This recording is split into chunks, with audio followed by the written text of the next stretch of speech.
Hola, ¿qué tal? Muy buenas noches a todos. Muchísimas gracias por acompañarnos. El día de hoy vamos a estar compartiendo y analizando un poquito de los temas acerca de la relación de los videojuegos en la conducta humana.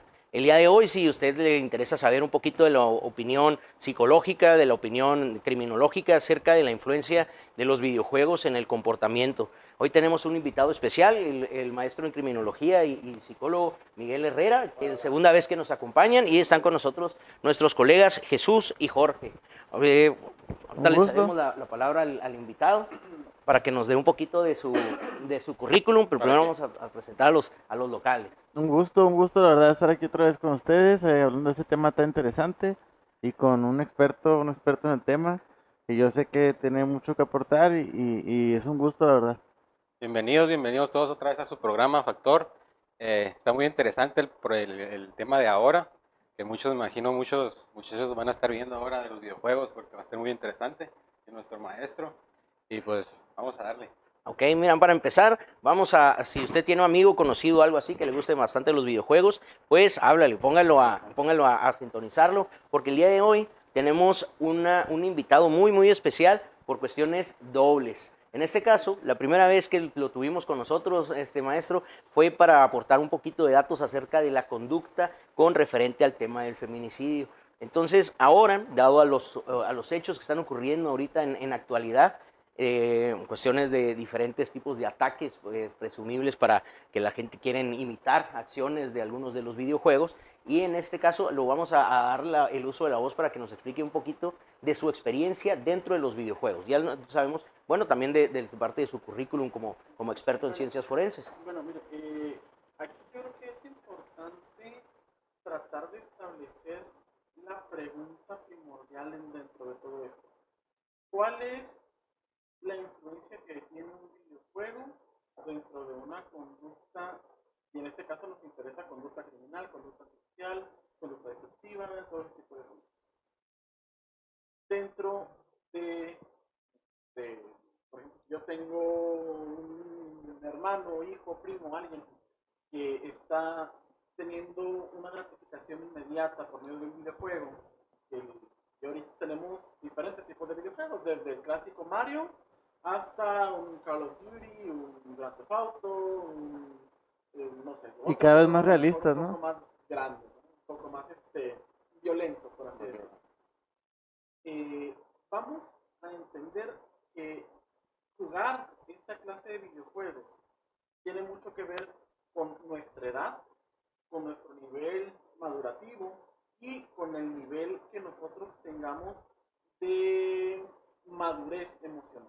Por ejemplo, si yo le pongo a un niño un videojuego como el Call of Duty, como el Grand Theft Auto, donde puedes hacer desde ir por la calle, golpear un transeúnte, hasta llevarte a una muchacha, a un hotel, a hacer...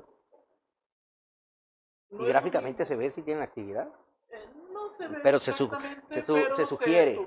Okay. Pues como Grande Fauro, ¿no? Ajá. Hay unas acciones que...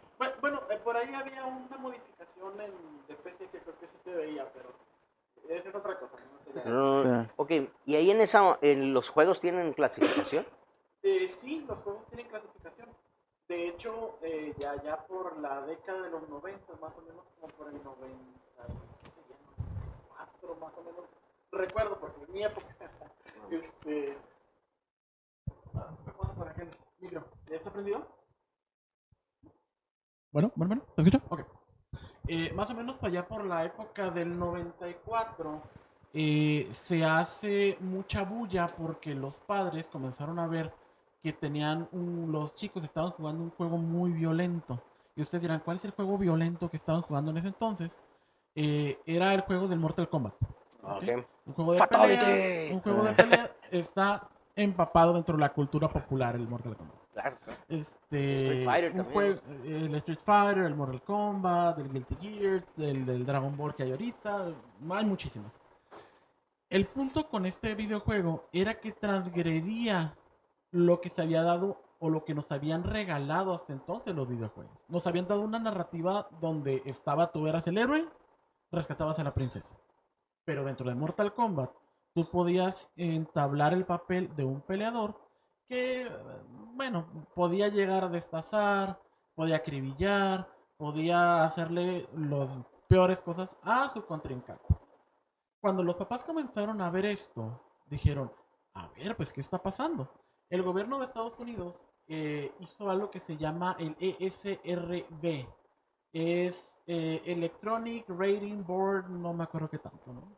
Básicamente nos da las clasificaciones de qué es lo que tú puedes consumir dependiendo tu edad. Tu edad. Por ejemplo, si tú eres un niño que tiene 10 años, a lo mejor para ti lo mejor es un Mario, es a lo mejor un juego como del Spyro, un juego del Parappa the Rapper, un juego que no implica tanta violencia. Ok. Pero si ya estás a lo mejor en una edad un poco más grande y puedes consumir algunas otras historias un poco más maduras, como por ejemplo, no sé, un Legacy of Kain, pues a lo mejor un Metal Gear, un juego que ya implica cierto tipo de desnudos, algo que implica cierta trama, no sé, X o Y, pues a lo mejor ya lo puedes comprar y tu cuidador puede estar al pendiente de lo que estás consumiendo. ¿Ok? En este caso, tu cuidador, padre, papá, tutor, padre, madre, cualquier persona que esté bajo la supervisión del menor, a Gran, cargo de la supervisión del menor, digamos Sí, así. claro que sí. Lo que pasa es que aquí gran parte de la problemática es que se tiene la creencia, y como ha pasado dentro de algunos otros hobbies, que por ejemplo, si son caricaturas, son para niños. Ujú. Si es videojuego, es para niños. Nuestra sociedad ha avanzado lo suficiente como para saber que eso no es cierto. Las formas de entretenimiento han ido cambiando y lo que somos nosotros en este momento como sociedad no es ni lo que éramos hace 10, hace 5 años. Hemos cambiado muchísimo. La aceptación dentro de nuestros pasatiempos y nuestros hobbies ha sido abismal. Y, y la pasa a muchísimas tribus urbanas, por ejemplo, a los chicos que gustan del anime, cosplayers, gamers, a todos estos, que por lo general tendían a ser tribus urbanas que eran un poquito más, pues menos visibles, ¿no? Porque Ujú. había muchas personas que no les gustaba sus videojuegos, no les gustaba el anime, no les gustaba todo esto. Y ahora, esos chicos han crecido, esos chicos han ganado un poco más de poder y como antes eran rechazados, ahora está un poco más de moda, un poco más in, son ahora los chicos cool y pues a ellos controlan un poco la realidad en este momento. Ok, en esta parte de controlan la realidad y todo, nos referiríamos o estaríamos hablando del mundo streaming. Bueno, sí, gran parte de eso. O es la influencia de lo que ellos, o digamos en este caso, los que eran niños en los 90, que empezaron el auge de los videojuegos más fuerte, digamos, empezaron de los 80, pero en el 90 el Sí, sí, auge de sí. videojuegos. Entonces, esas personas ahorita andan alrededor de los 30 y son los que ahorita, los meros buenos. Son los que tienen el poder adquisitivo, Ok, son los que se han los que ya les convertido, alcanza para comprar un son Play los que 5, ¿no? De mil se han dólares. convertido en jefes, se han convertido en padres de familia, se han convertido en guionistas, se han convertido en productores, se han convertido en artistas. Y ese es Ok, el punto. Cuando nosotros damos referencias de la cultura popular hoy en día, por ejemplo, de videojuegos, de juegos de rol, de cosplay y de todo esto, vemos que ya es algo mucho más dentro del mainstream. Por ejemplo, Stranger Things es una oda, es una carta de amor a los ochentas. ujú, Es una carta de amor a los juegos de rol. Es una carta de amor a esta visión tan Steven Spielberg, ¿no? Todas ujú. estas películas que nosotros veíamos en la década de los 80 y de los 90, E.T., el vuelo del navegante y todo esto. ¿Por qué se está dando este revival? ¿Por qué se está dando todo esto otra vez? Porque los chicos incomprendidos que gustaban de ese material en la época de los 80 y los 90 ahora pueden recuperarlo. Se está dando una cultura de la nostalgia. Ok. ¿Ok? A lo mejor todo esto comienza a marear, ¿no? Y dice, ay, a ver, pero ¿qué tiene que ver todo esto con la conducta? ¿Qué tiene todo esto que ver con la criminalidad? Regreso a a cómo se veía el videojuego en ese entonces. Durante la época de los 90 fue muy pero muy sonado que para tú ser asesino, para ser gente que hacía tiroteos, tenías que consumir música metal, Ok. tenías que jugar videojuegos. ¿Mm? Dentro de los videojuegos que podías jugar, tenías que jugar Doom. Doom era como, uy, si juegas Doom, satánico, eres de lo peor. Ok. Y otra cosa que también estaba ahí muy como foquito rojo, que tenía mucho que ver con la aportación y la cultura de las armas dentro de Estados Unidos. Ok. Esto lo vemos como nosotros desde México y lo vemos desde fuera, ¿no? Desde atrás, Claro, porque claro. realmente nosotros, aunque hemos llegado a tener tiroteos en nuestras escuelas, no es algo tan común, no es algo tan normalizado, por Ok. así decirlo. Regreso. Muchos, durante muchísimo tiempo, los psicólogos se han dado a la tarea de decir cómo este pasatiempo, cómo el videojuego ha ido evolucionando con nosotros. Los videojuegos que antes nosotros decíamos, bueno, pues el Pong, ¿no? La tablita Ujú. y la Sí, pelotita sí, del Atari. del Atari, cómo ha ido Así, evolucionando me han a, contado. a tratar de replicar la vida humana. ¿Quién hace los videojuegos? El ser humano. Es Y cierto. el ser humano, a su vez, trata de reflejar la realidad como la ve, como la siente y como la entiende. Ok.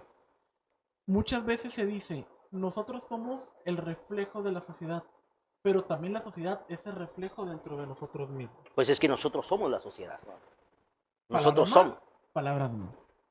Entonces, cuando nosotros hablamos de que existe una gran cantidad de videojuegos violentos, tenemos que comenzar a vernos a nosotros mismos al espejo y decir, ¿por qué son tan populares? ¿Por qué nos lo siguen pidiendo? Porque la verdad, la industria del videojuego se ha convertido en una industria tan grande que da más dinero que Hollywood, da más dinero que todos los deportes. Y más ahora, ¿no? Más Miren, ahora en estos últimos tiempos con Fortnite y todos estos juegos. Ahora tenemos lo que llaman la cultura del eSport. Ándale, Que ya, hay ya torneos, creció ¿no? Que hay incluso torneos. profesionalmente. hay torneos. ajá. Hay Mira, torneos. en cifras de cuestiones de cuánto se factura por diferentes tipos de rubros en empresas, la empresa, digamos, la rama de la salud es la que factura número 1 en el mundo. En segunda están todos los artículos y cosas de embellecimiento humano, incluidos cremas, todo tipo de cirugías, actividades de gimnasio, todo ese tipo de la parte del embellecimiento. Y en tercer lugar están los videojuegos. Ya por debajo ya empiezan las partes de las artes y todo lo demás, pero los videojuegos ahorita tienen la influencia casi a tercer lugar de lo que más se factura a nivel mundial.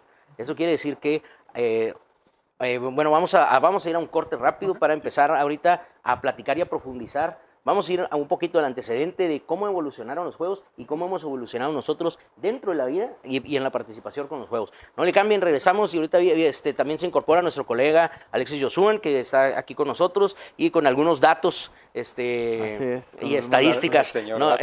háblele a su amigo, hijo adolescente que se conecte, porque esto se va a poner bueno. Regresamos.